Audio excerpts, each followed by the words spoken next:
Penchons-nous à présent sur les énergies renouvelables et la façon dont des villes et des entreprises d'Amérique du Nord essayent d'effectuer leur transition verte. Rendons-nous dans l'État du Nouveau-Mexique où une entreprise essaie de réduire les coûts de l'énergie solaire. C'est l'un des endroits les plus ensoleillés d'Amérique.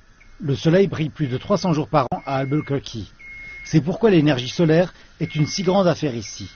Nous nous tenons au sommet de la tour solaire, ici au complexe national de tests d'énergie solaire.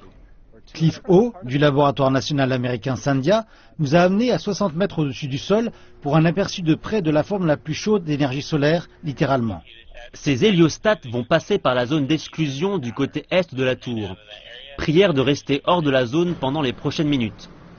Ici, plus de 200 grands miroirs mobiles diffusent la lumière du soleil sur cette tour solaire, avec un éclairement énergétique équivalent à jusqu'à 3000 fois celui du soleil. Ce processus s'appelle l'héliothermodynamique ou CSP.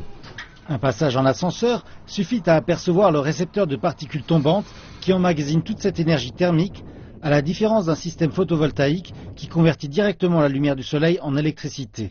Le photovoltaïque est formidable. Il produit de l'électricité lorsque le soleil brille. Mais le soir, ou lorsque le soleil ne brille pas, il y a en fait un énorme pic de la demande. Emmagasiner l'énergie thermique est vraiment ce qui change la donne. Josh Christian de Sandia dit que les récepteurs de particules tombantes, qui utilisent un rideau de particules céramiques pour capturer la lumière du soleil à des températures autour de 700 degrés Celsius, sont plus efficaces que d'autres méthodes de transfert de chaleur et sont bien moins chers que le stockage sur batterie. Nous pouvons absorber plus d'énergie sans avoir à nous inquiéter de la détérioration ou de la fusion du matériel, ou bien de ne plus y avoir accès. Vous n'allez pas le croire, mais ces particules, tout en étant la clé de cet effort vers une énergie renouvelable, sont aussi utilisées dans les secteurs pétroliers et gaziers. Ce mélange permet en effet de maintenir ouvertes les fractures pour l'extraction par fracturation hydraulique. L'énergie créée par les centrales électriques au charbon est moins chère que l'énergie solaire. Ce que nous essayons de faire est de faire baisser les prix afin que tout un chacun puisse utiliser une électricité produite proprement. Certains systèmes de centrales solaires thermiques à concentration ont été déployés dans plusieurs parties du monde et beaucoup de recherches sont effectuées. L'objectif est de produire une énergie abordable que les consommateurs pourront utiliser à toute heure de la journée et particulièrement après le coucher du soleil.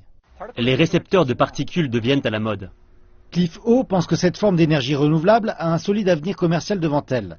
Petit à petit, de plus en plus de fournisseurs et leurs clients verront la lumière.